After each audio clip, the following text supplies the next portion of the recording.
Hola a todos y bienvenidos a un nuevo capítulo en Susurros del Pasado. Es un gran placer tenerlos presentes en este día tan maravilloso y ser quien dé inicio a este podcast. Quédense porque tenemos temas muy interesantes de los cuales hablar. Para introducir nuestro tema principal es la desintegración de la Unión de Repúblicas Socialistas Soviéticas, URSS. Pero para llegar a nuestro tema principal, primero que nada abordaremos temas de interés que surgieron desde los inicios y todo lo que abarca tales como el surgimiento, gobiernos, líderes, guerras, tratados, impactos. Al final tendremos una entrevista con el gobernador de este periodo, Mikhail Gorbachev, que vivió los acontecimientos. Abordaré preguntas para entrar ya en contexto con el tema. Primeramente, ¿cómo y por qué surge? La URSS, o también conocida como Unión Soviética, fue una federación de repúblicas comunistas que existió entre 1922 y 1921. La Unión de Repúblicas Socialistas Soviéticas nació el 30 de diciembre de 1922, formada después de la Revolución de Octubre en 1917. Su creación trajo consigo una época de prosperidad económica y un nuevo modelo de sociedad.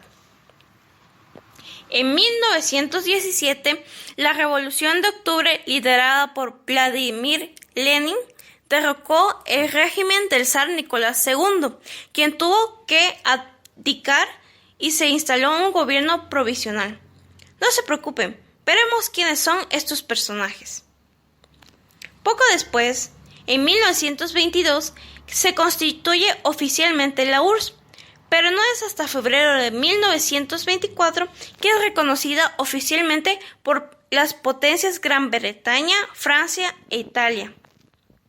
Desde sus inicios, la Unión Soviética tuvo como objetivo restaurar la economía y la política para mejorar las condiciones sociales de la población. En esta época, 1917, Rusia era un país muy retrasado tecnológicamente en comparación con el resto del mundo. Pero el motivo: se diseñó el Plan Goerlo, el cual creó una red de 30 centrales eléctricas regionales, 10 grandes centrales hidroeléctricas y llevó electricidad a las principales empresas del país. Fue así como solo en sus primeros años la URSS trajo a la población electricidad y desarrollo industrial. El impulso de esta sociedad socialista tuvo trascendencia internacional, pues inspiró revoluciones en diferentes partes del mundo, como Revolución Cubana y la Sandinista en Nicaragua. Además, la URSS tuvo un papel fundamental en la derrota del fascismo que se cernía sobre el mundo y lideró el camino hacia sociedades más solidarias. Por eso, la Revolución Rusa y la Unión Soviética se convirtieron en los acontecimientos más importantes del siglo XX. Como dato curioso, en tan solo 4 años de gobierno, la Unión Soviética logró alfabetizar a toda la población de todas las repúblicas socialistas soviéticas. Logró establecer la campaña de inmunización más grande del mundo, con ayuda de la ONU, para combatir diversas enfermedades que producían altos índices de mortalidad en la mayoría de países del llamado Tercer Mundo. Ahora que hemos comprendido los inicios de esta, seguimos con Fernanda, que nos explicará enseguida. Hola de nuevo y gracias, Nancy. Es un gusto estar con ustedes y poder formar parte de este podcast. Bueno, continuamos con diferentes aspectos de la Unión Soviética. Primeramente, ¿cuál era el sistema de gobierno de la URSS y los poderes que lo ejercían? En esta sección hablaremos sobre el sistema de gobierno de la URSS, porque todo partido poderoso siempre tiene un sistema que lo hace crecer o viceversa, por lo que te estaré contando un poco sobre su sistema. La URSS tenía un sistema marxista-leninista que existió entre los periodos 1922 y 1991, el cual llegó a constituirse como uno de los dos partidos más poderosos del mundo, en el que se oponían a los Estados Unidos y con aliados de Europa Occidental. Este sistema propuesto desde la gobernatura de Lenin, que más adelante veremos quién era este personaje. El gobierno soviético fue tremendamente centralista y dirigió el país desde su capital en Moscú, que actualmente es la capital y la entidad federal más poblada de Rusia. Como explicaba al principio, pero más en detalle sobre su sistema, es que existió un partido único, el Partido Comunista. Este gobierno se ejercía en base a tres poderes públicos. Primeramente el legislativo, ejercido primero por el Comité Ejecutivo Central de la Unión Soviética y luego por el Soviet Supremo, compuesto por dos cámaras. El Soviet de la Unión lo eligen los ciudadanos y el Soviet de las Nacionalidades, que lo eligen los ciudadanos de la URSS. El segundo, el Ejecutivo, ejercido primero por el Consejo de Comisarios del Pueblo y luego por consejos de ministros, liderado además por el presidente del Consejo, el jefe de gobierno. Y el último, judicial, ejercido por la Corte Suprema y otras cortes civiles y militares conforme al derecho soviético. ¿Quiénes fueron los líderes que gobernaron a la URSS? Y por supuesto que no podemos dejar desapercibidos los personajes que fueron la cabeza de la URSS. Y estoy hablando de quienes lo conformaron y lideraron. Empezaremos con la cronología de los gobernantes. Primero, Nicolás II fue el último zar de Rusia.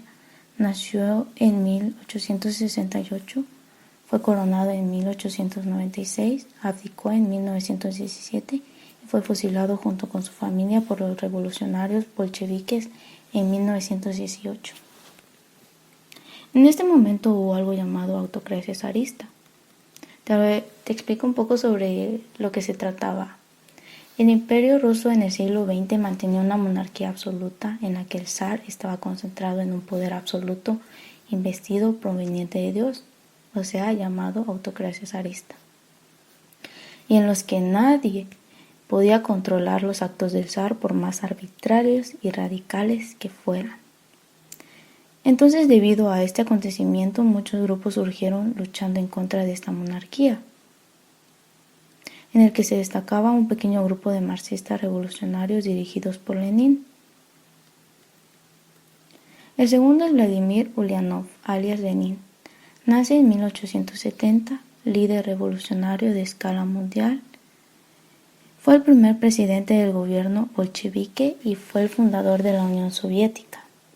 Joseph Stalin fue secretario general del Partido Comunista desde 1922 y líder unipersonal de la Unión Soviética desde los años 30 hasta 1953. Nikita Khrushchev, el máximo líder del país, primer secretario del Partido Comunista de la Unión Soviética y el presidente del Consejo de Ministros soviético entre los años 1953 y 1964. Leonid Brezhnev fue líder del Partido Comunista de la Unión Soviética en el periodo 1964 a 1982. Posteriormente, entre 1977 y 1982. Yuri Andropov fue el máximo dirigente de la URSS, secretario general del Comité Central del Partido Comunista de la Unión Soviética, desde noviembre de 1982 y hasta febrero de 1984. Konstantin Chernienkov fue secretario general del Partido Comunista de la Unión Soviética, líder político del país, elegido el 13 de febrero de 1984 y fallece el 9 de marzo de 1986. Y el último gobernador de este periodo, Mikhail Gorbachev, estuvo al frente del país como secretario general del Comité Central del Partido Comunista de la Unión Soviética entre los años 1985 y 1991. Fue el primero y el último presidente de la URSS. Ahora hablaremos qué países formaron parte. Si hablamos sobre un gobierno potencialmente enorme, entonces tendremos que hablar sobre los países que hicieron posible esta federación fuera tan relevante y fructífera por su gobierno.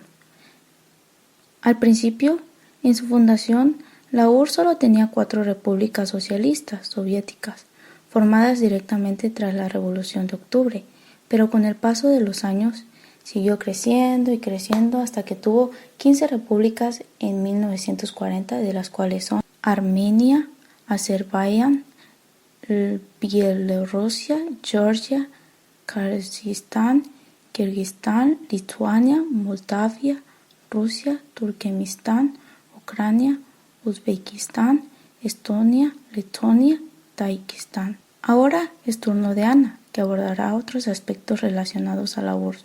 Continuamos contigo, Ana. Hola, qué gusto poder estar con ustedes. Como ya hemos escuchado a los demás locutores, es momento de hablar sobre algo que sin duda alguna marcó a la Unión Soviética y hasta su caída. Pero vamos a ir por partes, ¿no?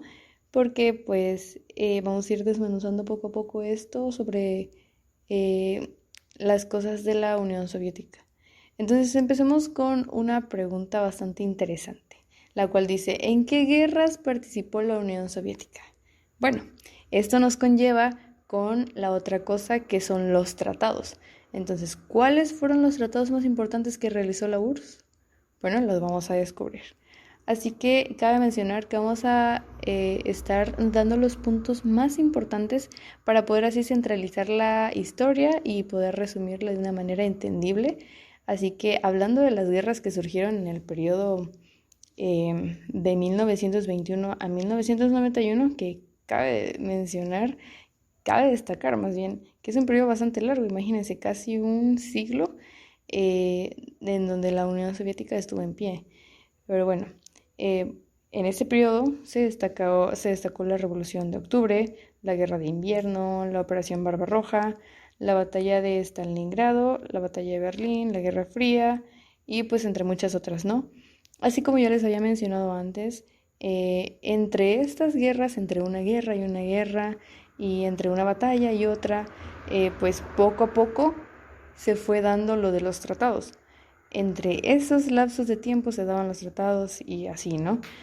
Pero poco a poco les iré desenlazando para una mayor comprensión. Y bueno, si retrocedemos el tiempo un poco al 25 de octubre de 1917, nos topamos con la Revolución de Octubre. Esta fue liderada por Vladimir Lenin, quien derrotó, sí, al régimen de Zar Nicolás II. Pero bueno, no nos adelantemos mucho antes de esto. En 1917, pues el 23 de febrero más bien, tuvo lugar un episodio revolucionario, el cual fue la creación de una república burguesa y fue a finales de esto, hay que centrarnos más o menos para poder ubicarnos en el tiempo, de que fue aproximadamente a finales de la Primera Guerra Mundial. Entonces, esa circunstancia fue la que agravó las condiciones de la vida de los obreros y los campesinos, al tiempo que provocó un descontento de los soldados, ¿no? Así que la Revolución de Febrero se inició con una huelga de las mujeres de la industria textil.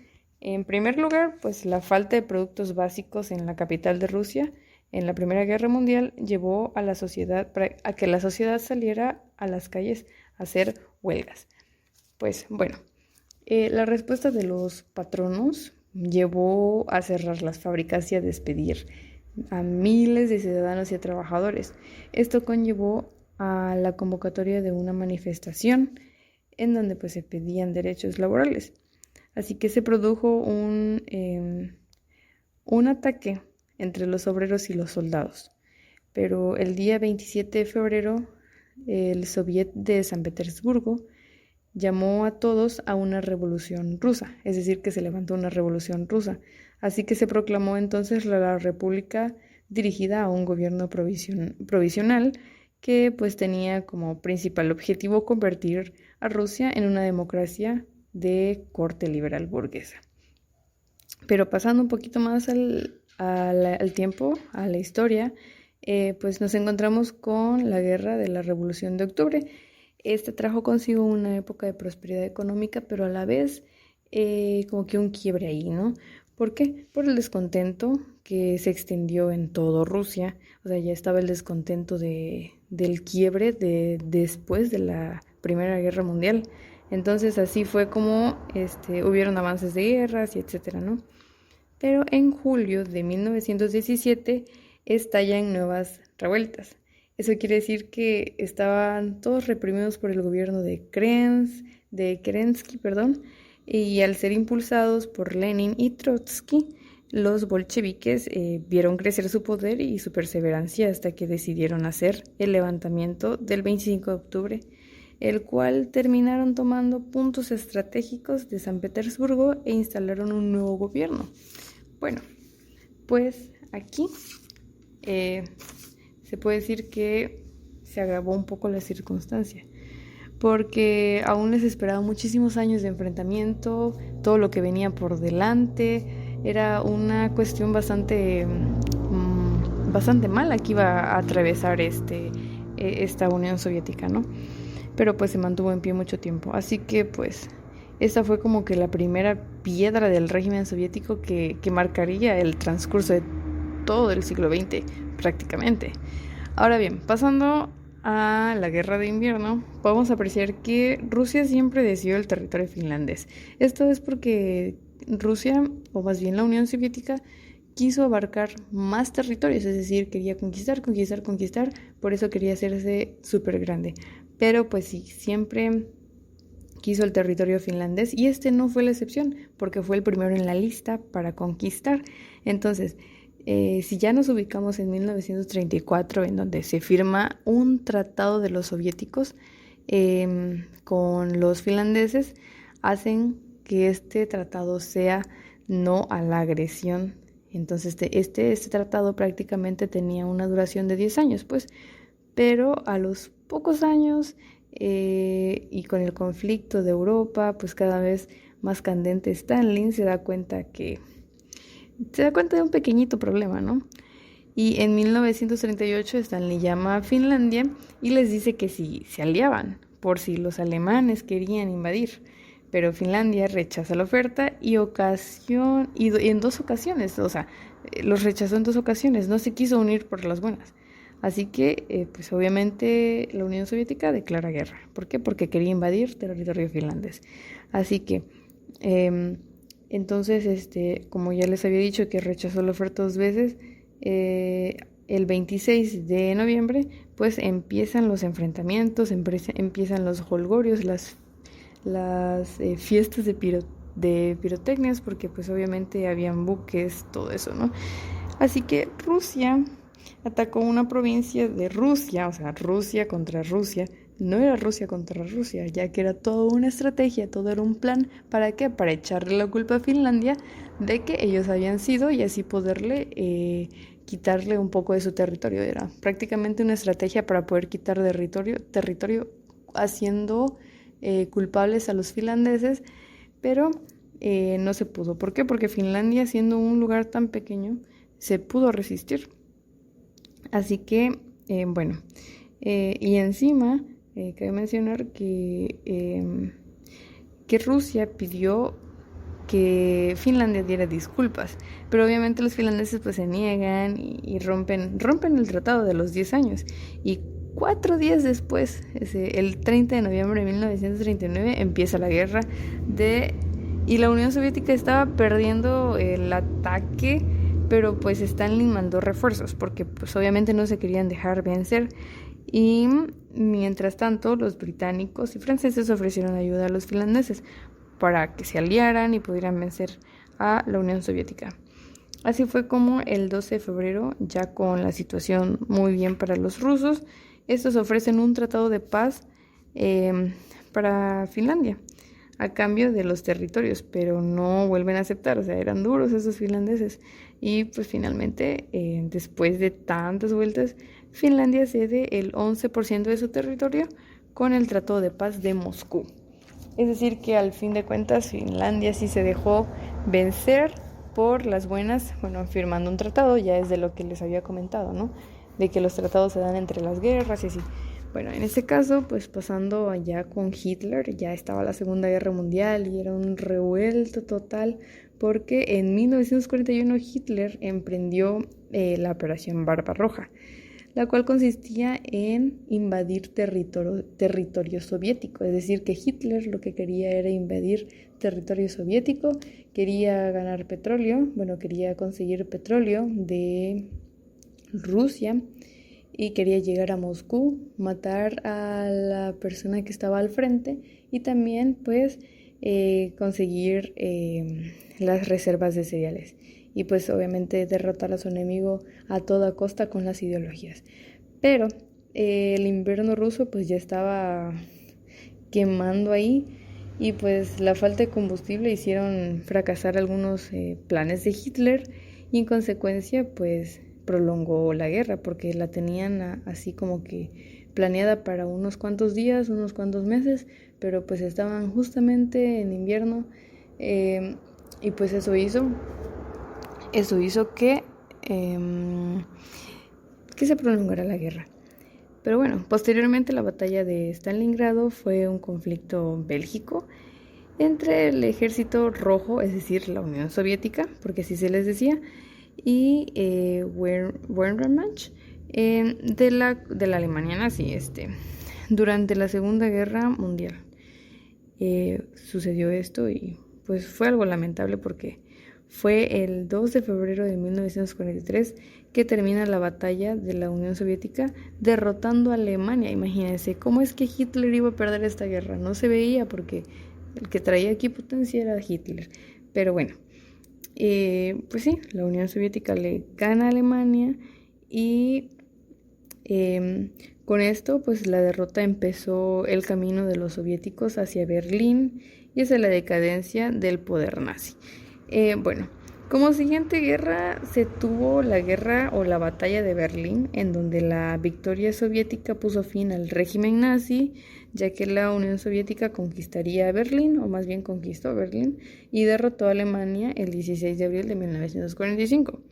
Así que la Guerra Fría, pasando ya a la Guerra Fría fue el enfrentamiento de Estados Unidos contra la Unión Soviética. ¿Por qué? Por cosas de ideologías, gobierno, economía, etc. Entonces, inició después de la Segunda Guerra Mundial, en 1945. Y fue un enfrentamiento político, social y económico, como ya les decía, y pues se dividió en 3 etapas. Y pues la primera etapa se dio entre 1957 y 1959. Y pues más que nada aquí hubo el bloqueo de Berlín.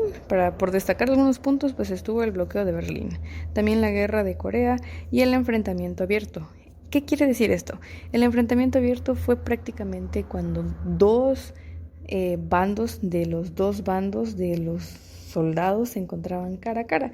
Entonces pues ese fue un enfrentamiento abierto porque prácticamente se encontraban cara a cara los dos bandos y se tenían que disparar mutuamente para pues así ver quién de ellos ganaba. Y pues en la etapa 2, pues ya diciendo la fecha que es 1953 a 1975, surge algo que la verdad hizo que también tambaleara la Unión Soviética porque muere Stalin, o sea, el líder murió. Y fue algo que sí hizo dudar mucho, pero la verdad es que siguieron adelante y eso es lo que conllevó la etapa 3 que surgió en 1978 a 1990. Pero bueno, ya para terminar con esta pregunta, pues y con el fin de esto fue el deterioro de la Unión Soviética y la caída del muro de Berlín. Y pues prácticamente eso fue para responder a la pregunta que ya habíamos dicho, ¿no? Pero si pasamos a una segunda pregunta, a ver, de todos estos trajines, literalmente, que la Unión Soviética y tantas guerras y tantos tratados, todo esto que sucedió, vaya, ¿ustedes creen, más bien, les hago una pregunta y ahorita las vamos a responder, de que si la URSS dejó alguna cosa positiva en el mundo? No sé, les dejo un tiempo para que piensen. Aunque no lo crean, la Unión Soviética trajo muchas cosas positivas al resto del mundo, impactó al mundo de una manera positiva, ya que todo el mundo los veía, primeramente, todo el mundo los veía como el fracaso del comunismo, pero aún así la Unión Soviética trajo cosas positivas, cosas buenas que aportar, como por ejemplo el acceso de la mujer al trabajo y a la política también. Otra cosa fue el desarrollo de un transporte público, las vacaciones gratis, los efectos especiales como la cinematografía y etcétera, el retoque digital en cuanto a la cámara, evolucionaron mucho en cuanto a esas tecnologías, ya que también la Unión Soviética se le tenía como que destacada entre una de esas, al final de la Primera Guerra Mundial se le tenía destacada a la Unión Soviética como una potencia que venía atrasada 2 generaciones. Entonces aquí fue donde la URSS empezó a revolucionar bastante en tanto a las cosas de industrias y etcétera. Entonces, pues ahí es donde viene el siguiente punto, ¿no? Que fue la industrialización de las cosas. Y pues algo que me llamó bastante la atención fue la educación gratuita, ya que cuando la URSS inició, pues la tenían en un concepto de atrasada y pues no fue así. Evolucionó, prosperó y pues claramente sí innovó la tecnología y trajo nuevas ideas.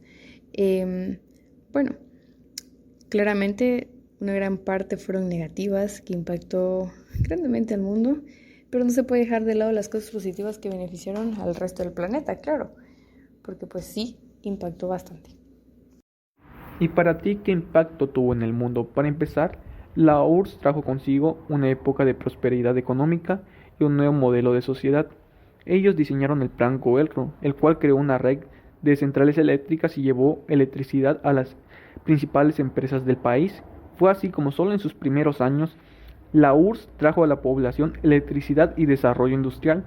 Un poco después, la desintegración de la URSS acarreó además una crisis económica generalizada que ha supuesto la caída de la producción interior, especialmente industrial, con una pérdida brutal de poder adquisitivo de la población, sobre todo en aquellos nuevos estados donde la crisis económica se unió a la explosión de conflictos étnicos o guerras declaradas.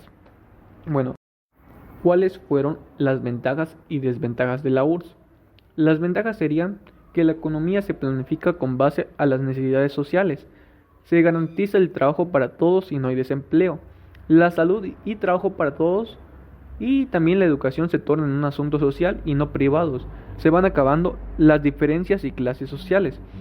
Las desventajas fueron que el Estado puede convertirse en el limitador del desarrollo científico, puede estar mal pagado el empleo común, se acaba también la libre competencia y había una dictadura que limita seriamente las libertades individuales. Buen día, ahora presentaremos a nuestro invitado, el ex gobernador Mijaíl Gorbachov, el cual amablemente ha accedido a esta entrevista y su colaboración es muy importante. Primeramente, muchas gracias Gorbachov, de parte de todo el equipo, por aceptar contribuir. Buen día, ¿qué decirte? Soy un entusiasta ahora mismo. Espero poder contribuir a ese podcast y por supuesto, gracias por invitarme. Pero mira, ahora necesito 3 piernas para movilizarme. ¿Por qué fue tan sorpresiva y espectacular la caída de la Unión Soviética? La gente se mataba por una Coca-Cola. Lo que ocurrió en la URSS fue mi drama y un drama para todos los que vivieron en la Unión Soviética.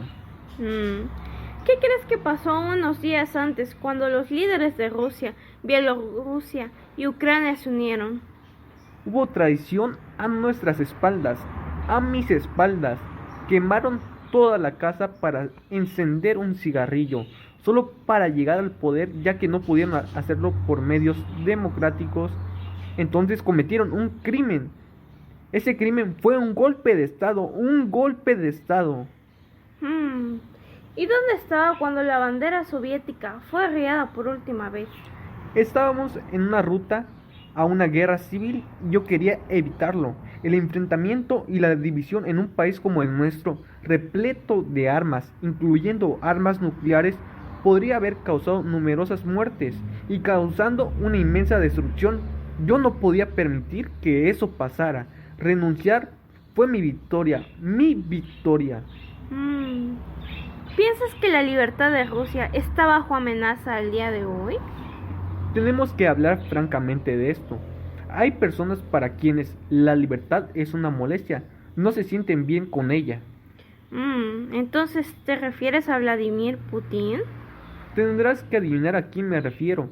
Esta es una pregunta que te dejo de tarea. ¿Putin alguna vez pide consejos? ¡Ja! Él ya lo sabe todo. Muy bien, esas son todas las preguntas y de nuevo de parte de todo el equipo, muchas gracias por tomarse el tiempo de hacer esta entrevista. Gracias por hacerme llegar la invitación. Nos estaremos viendo y fue un placer estar aquí con todos ustedes. La Unión Soviética fue una gran federación, puesto que muchos países estuvieron dispuestos a formar parte, pero su decadencia marcó la historia del mundo. Las guerras contempladas, la necesidad de países afectados, el golpe de Estado, fue imposible que se mantuvieran a todos estos países juntos. No había forma de detener una rebelión de semejante presión y magnitud, por lo cual la URSS tuvo que separarse al fin y dejar libre a los demás países, desintegrándose una de las mayores potencias fundadas en la historia.